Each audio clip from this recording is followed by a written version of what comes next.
नशा ऐसी चीज है, नशा नर्क की ओर लेके जाती है। तब वो ना छोड़ो तुम। गीत हुआ जैसे तोहरे बाती पर हमरे एक बात याद आ गई।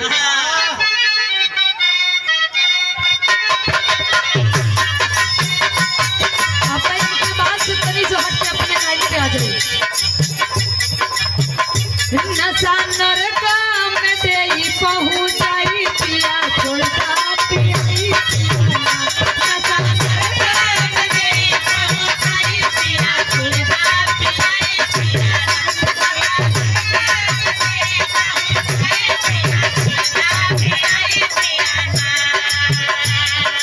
आवश्यक सूचना दे भाई भोजन न कैले हो। आवश्यक सूचना दे भाई भोजन पियाई जाई धनम कुलवराई जाई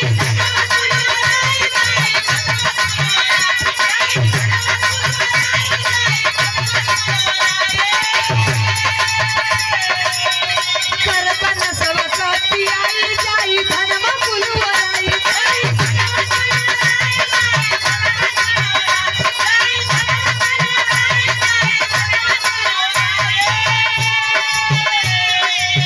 पहले पैसा ले लो फिर बताओ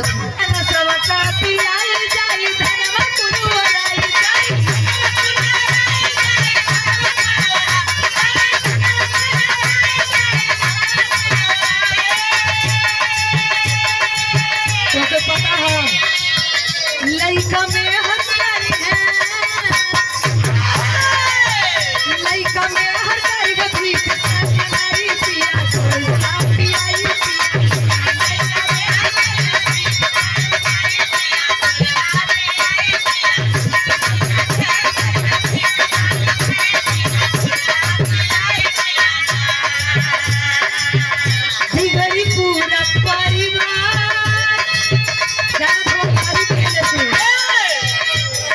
लोग कहल कि दारू पिए वाला कितना धनवान हो, कितना भी धनवान हो, लेकिन दारू पी के अगर कहीं गिर गए तो उसकी इज्जत होनी बंद हो जाती है।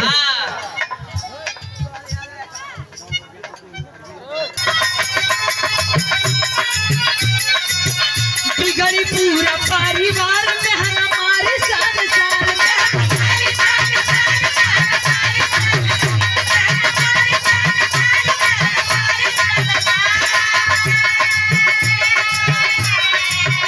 इज्जत हटिया बाजार में बिकाई पिया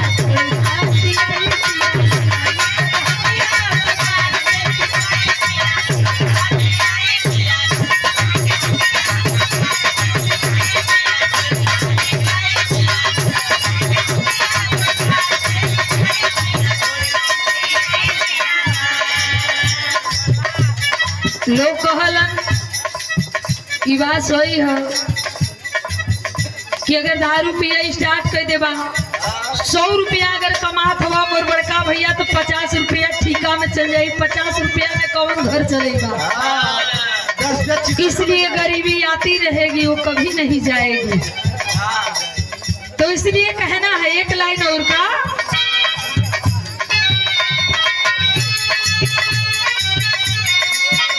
ठीक है चल जब डहरिया ठीक है चल जब डहरिया लोग अवकारी ना कदरिया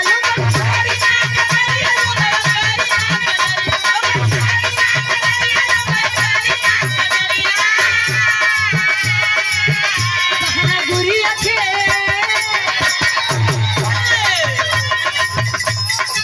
कहना है क्या कहना गुरिया खेत पाने धराई पिया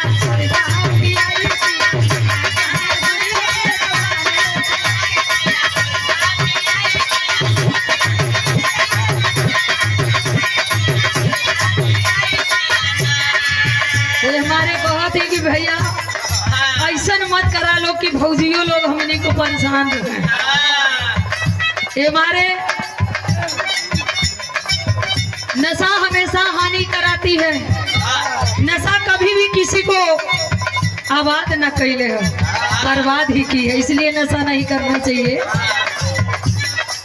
लेकिन ये सब बात छोड़ दो, तोहरे बात पे कहली है।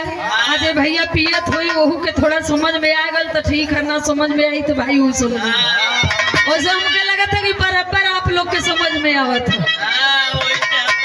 तो ले लोग लगा था हमके